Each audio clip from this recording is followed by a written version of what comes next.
시청자 여러분 안녕하십니까? 헬로티비 뉴스입니다. 먼저 오늘의 주요 뉴스부터 보고 오시죠.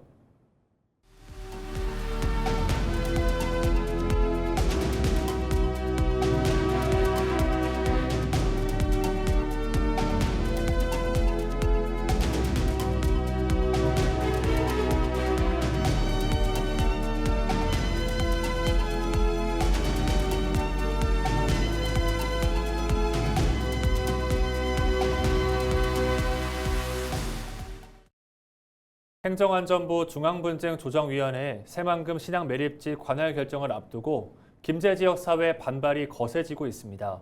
객관적인 심의를 촉구하며 김제시 의원들이 서울의 청와대 앞에서 삭발시까지 단행했는데요. 정치적 이해관계나 나눠주기식 결정은 받아들일 수 없다는 의지를 보였습니다. 김남호 기자가 보도합니다. 엄숙한 분위기 속에서 머리카락이 잘려나갑니다. 25일 서울 청와대 앞에서 김제시의회 이정자 의장과 강병진 새만금밀의 김제시민연대 위원장을 비롯한 김제시민 6명이 결연한 표정으로 삭발을 단행했습니다. 지난 21일 세종행정안전부 앞 집회에 이어 김제시민 200여 명이 청와대 앞까지 상경해 새만금 신앙관할 결정공정 심의촉구 결의대회를 연 겁니다. 정성주 김제시장과 시민들은 심의 과정에서 불거진 공정성 논란을 불식시키고 미해결 쟁점에 대한 추가 심의와 전문가와 지자체 참여 공개 토론회를 개최할 것을 요구했습니다. 대통령님께 간곡히 요청드립니다. 김제 시민이 제출한 탄원과 지금 제기되고 있는 의문을 정부가 직접 한번 살펴봐 주십시오. 최종 결정 전에 한 번 더 심의하고 공개적으로 검증하고 법과 원칙이 제대로 지켜졌다 하는 확신 속에서 결정할 수 있도록 해주십시오. 정성주 김제시장과 집회 참가자들은 이재명 대통령 앞으로 작성한 탄원서를 청와대 관계자에게 직접 전달했습니다. 김제시와 시의회, 시민연대는 현재 확정된 새만금 매립지 가운데 김제 관할은 23.6%에 불과하다며 김제가 땅을 독식하고 있다는 일각의 주장은 사실과 다르다고 반박했습니다. 이어 지자체가 형평성을 이유로 신앙을 쪼개는 이른바 나눠주기식 결정은 받아들일 수 없다고 강조했습니다. 관할 결정의 공정성과 판단 기준에 대한 의문을 제대로 확인하지 않는 채 결론을 내린다면 지역 간 불신과 갈등은 더욱더 커질 수밖에 없습니다. 공정한 관할 결정이 이루어지지 않는다면 앞으로 특별 지방자치단체를 통한 상생과 협력 역시 시민의 신뢰와 동의를 얻기 어렵습니다. 중앙분쟁조정위원회의 최종 결정이 임박한 가운데 김제 지역사회는 공정과 상식이 바로 설 때까지 대정부 투쟁을 이어가겠다는 방침입니다. 사실이라고 등장할 수 없기 때문에 탄원서를 올린 것입니다. 그러니 정부가 확인해 달라는 것입니다. 국가기관의 중대한 결정을 앞두고 수많은 시민이 발행의 의문을 제기한다면 정부가 그 의문에 답하는 것이 먼저 아니겠습니까? 27일 세종행정안전부 앞 3차 집회를 예고한 김제 시민들. 정부가 절차적 투명성과 공정성을 확보하지 못한다면 더 큰 저항에 직면할 것이라고 경고하고 있습니다. 헬로티비 뉴스 김남호입니다. 남원시 농민회가 시청 앞에서 양충모 시장을 향해서 농업예산 원상 회복 등을 촉구했습니다. 양 시장과의 간담회 추진이 무산되자 대화를 거부했다며 집단 반발에 나섰는데요. 남원시는 확정된 일정이 아니었고 일정을 조율하는 과정에서 생긴 일이란 취지로 해명했습니다. 정명기 기자의 보도입니다. 뜨거운 햇볕 아래 그늘 하나 없는 거리로 나선 농민들. 농업예산 원상회복 실시하라! 실시하라! 일터로 가야 할 시간 아스팔트 위는 묵직한 항의의 목소리로 가득합니다. 간담회 약속 파기한 남원시장 각성하라! 전국 농민의 총연맹 전북도연맹과 남원시 농민회가 양충모 남원시장을 규탄하는 집회를 연 겁니다. 농민들은 26일 예정됐던 시장과의 간담회가 갑자기 취소됐다며 분통을 터뜨렸습니다. 농민 공익수당 인상과 같은 부담스러운 예산 논의를 피하려는 의도적 대화 거부가 아닌지 의문을 던졌습니다.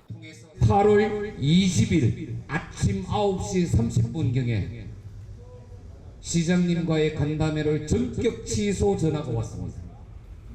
이유를 물었습니다. 시장님한테 보고되지 않은 사항이다. 이해가 가십니까? 시장이 추경이나 내년도 예산을 설계하는데 농민회가 부담스러웠을 것입니다. 하지만 남원시 관련 부서들은 하나같이 일방적인 취소가 아니라 일정을 조율하던 중 빚어진 일이라는 취지로 해명했습니다. 담당 부서는 시장에게 보고 전 작성된 실무 자료가 농민회로 미리 흘러나가면서 뜻밖의 상황이 벌어졌다는 입장입니다. 또 소통 담당 부서는 국가 예산 확보를 위한 서울 출장 등 빽빽한 일정 때문에 추석 이후 지역 단체와 간담회를 검토 중이었다는 설명입니다. 그렇지만 농민회는 이달 안에 간담회를 열어야 한다고 요구해왔다는 입장을 덧붙였습니다. 반면 농민회는 파행된 간담회 약속을 즉각 이행하라는 입장.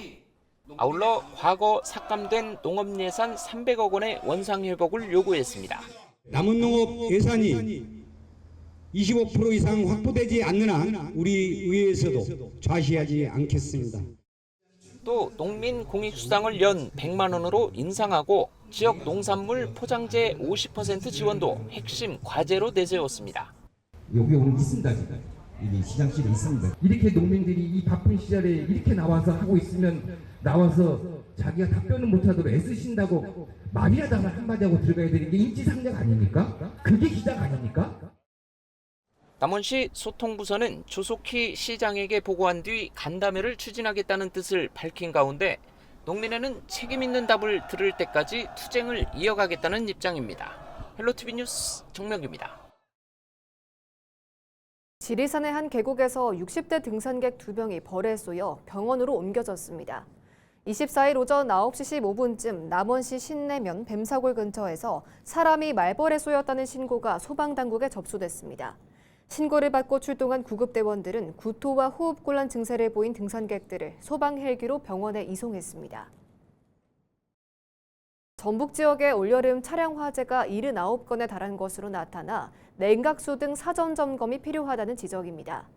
전북특별자치도 소방본부는 최근 5년간 도내 차량 화재는 1,311건으로 이 가운데 여름철인 6월에서 8월에 29%인 379건이 발생한 것으로 집계됐다고 밝혔습니다.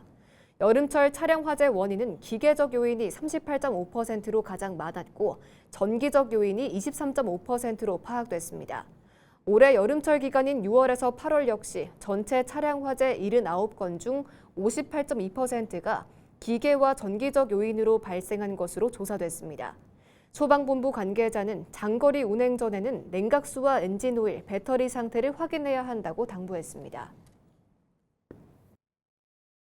민선국이 남원시가 첫 추가 경정 예산안을 짜서 시의회에 제출했습니다. 이번 추경안에는 물가 안정 지원을 비롯해 문화와 관광, 농업 관련 사업 등이 담겼는데요.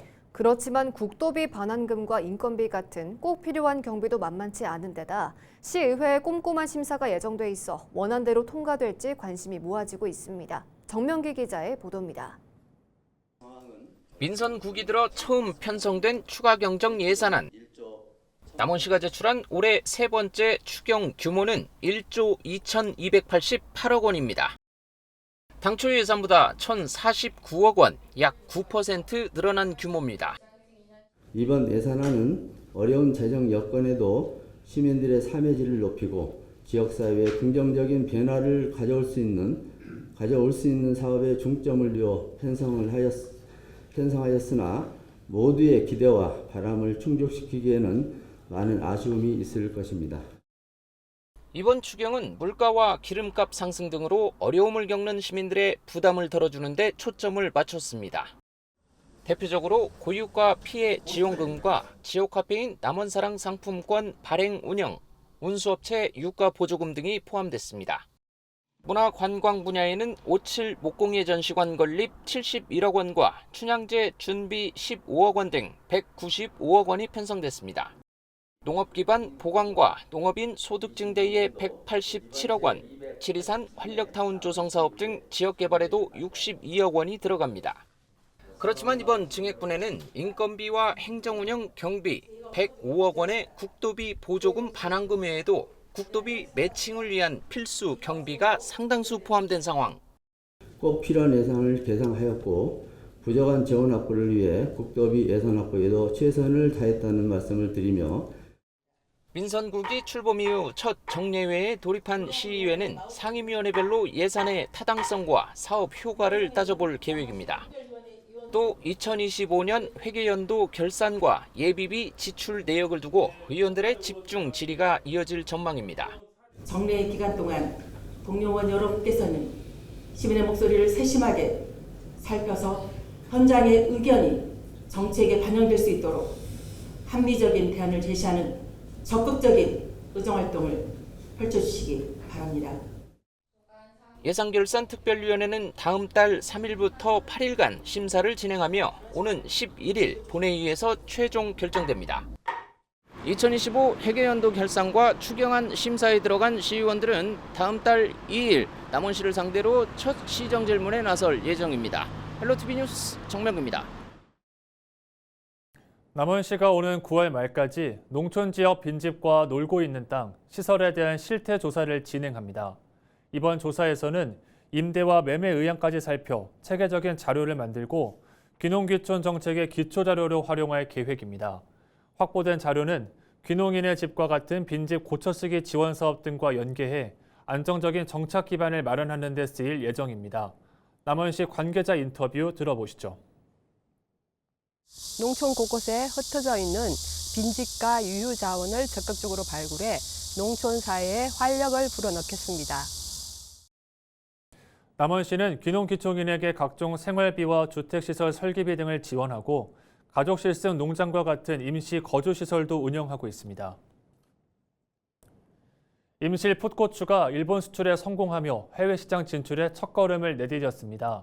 임실 풋고추 장목반은 매주 1.5에서 2톤 규모를 일본에 공급하고 있으며 올해 350톤 생산과 14억 원 매출을 전망하고 있습니다. 국내 도매시장 경매에서 상위 1% 수준의 품질 경쟁력을 인정받은 임실 고추는 평균보다 높은 낙찰가로 우수성을 입증했습니다. 전북특별자치도 남원의료원이 지역 완결형 보건의료 돌봄체계 구축을 위해 필수의료 재택의료 통합건강관리 임상연수를 열었습니다. 한국농촌의학지역보건학회가 주관한 이번 연수에는 간호학 전공자와 교수, 공공의료와 통합돌봄 관계자 등이 참석했습니다. 참석자들은 남원의료원과 남원시 보건소 협력 사례를 바탕으로 정책과 운영 경험을 공유하고 산모보건센터와 응급실 등 주요 시설을 직접 둘러봤습니다. 오진규 원장은 남원의료원과 남원시 보건소의 지역 완결형 건강관리 체계의 실질적 운영 노하우를 공유하는 뜻깊은 시간이었다며 지속적인 관심을 당부했습니다. 전북 전국교직원 노동조합과 교사노동조합은 전북교육청은 음주운전 전력자를 고위직에 채용해서는 안 된다고 촉구했습니다. 이들 단체는 24일 성명을 통해 음주운전 전력이 드러나 천호 성교육감 인수위원회에서 배제됐던 전직 시의원이 최근 전북교육청의 개방형 과장급 채용 심사에 원서를 냈다며 이같이 밝혔습니다. 이들 단체는 해당 음주운전은 이른바 윤창호법 시행 이후인 2022년에 발생한 데다 장소 또한 초등학교 인근이었다면서 아이들의 안전과 직결된 장소에서 음주운전을 한 전력이 있는 인사가 핵심 보직에 응시했다는 사실 자체가 교육 행정에 대한 신뢰를 훼손하는 것이라고 비난했습니다.